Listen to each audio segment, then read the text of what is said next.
Assalamualaikum warahmatullahi wabarakatuh.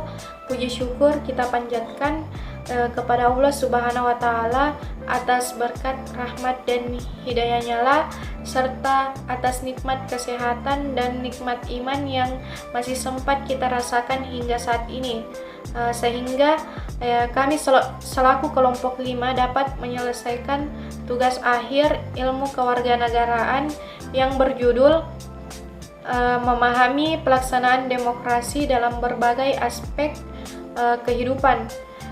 Yang saya hormati Ibu Musdalifah Syahrir sebagai dosen pengampu mata kuliah ilmu kewarganegaraan dan teman-teman sekalian yang saya banggakan. Perkenalkan, nama saya Cantika Ananda dengan NIM 105431 101020 yang akan membacakan materi pertama. Baiklah, langsung saja. Sejak Indonesia merdeka 17 Agustus 1945, Indonesia sudah menerapkan sistem pemerintahan demokrasi. Nah, meskipun demikian, banyak perilaku yang tidak demokratis tercermin dalam kehidupan sehari-hari yang dilakukan oleh sebagian masyarakat. Nah, pada hakikatnya demokrasi berasal dari bahasa Yunani yang artinya demos yang berarti rakyat dan kratos yang berarti pemerintahan. Sedangkan menurut International Commission of Jurists, demokrasi adalah suatu bentuk pemerintahan di mana hak untuk membuat keputusan-keputusan politik diselenggarakan oleh warga negara melalui wakil-wakil yang dipilih oleh rakyat dan bertanggung jawab kepada mereka melalui suatu proses pemilihan yang bebas.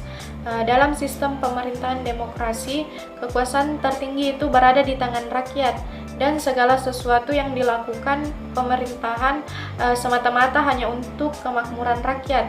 Nah, sistem demokrasi yang dianut negara kita adalah sistem demokrasi perwakilan. Di sini warga negara berhak untuk memilih wakil-wakilnya untuk menyalurkan aspirasi mereka kepada pemerintah, yaitu DPR dan DPD. Berdasarkan pelaksanaannya, demokrasi dibedakan menjadi dua, yakni demokrasi langsung dan demokrasi tidak langsung. Demokrasi langsung berarti pemerintahan di mana rakyat secara langsung menyalurkan aspirasinya tanpa harus melalui perwakilan.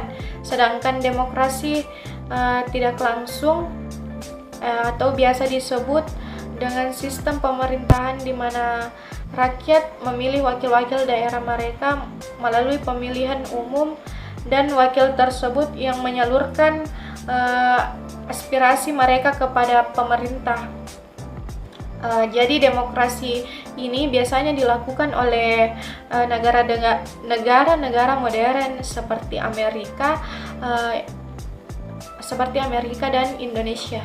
Baiklah, saya akan melanjutkan materi selanjutnya, yaitu pentingnya demokrasi dalam kehidupan. Yang pertama, kehidupan bermasyarakat. Setiap negara yang menganut sistem pemerintahan demokrasi harus senantiasa menjunjung tinggi nilai-nilai demokrasi demi mewujudkan tujuan dari negara tersebut. Dalam kehidupan bermasyarakat, nilai-nilai demokrasi sangat penting diterapkan karena dengan dilakukannya demokrasi, kesepakatan akan mudah dicapai. Misalnya saja yang terjadi pada masyarakat pedesaan. Mereka biasa melakukan rembuk desa apabila terdapat suatu permasalahan yang terjadi di desa tersebut. Di samping itu, bentuk gotong royong yang merupakan pola hidup yang ada di Indonesia sekaligus merupakan perwujudan nilai-nilai demokrasi. Pelaksanaan demokrasi di masyarakat tercermin dalam kegiatan gotong royong. Dalam gotong royong terkandung nilai moral, kebaikan, dan hikmah yang sangat mulia. Gotong royong dan musyawarah sangat diperlukan oleh masyarakat karena pada hakikatnya manusia merupakan makhluk sosial yang tidak bisa hidup sendiri tanpa bantuan orang lain. Dengan gotong royong dan musyawarah, kita juga diajarkan untuk menghormati pendapat orang lain dan saling toleransi. Kedua, pelaksanaan demokrasi dalam kehidupan bernegara. Sudah dijelaskan di awal tadi bahwa Indonesia sejak awal kemerdekaan sudah menganut sistem pemerintahan yang demokrasi.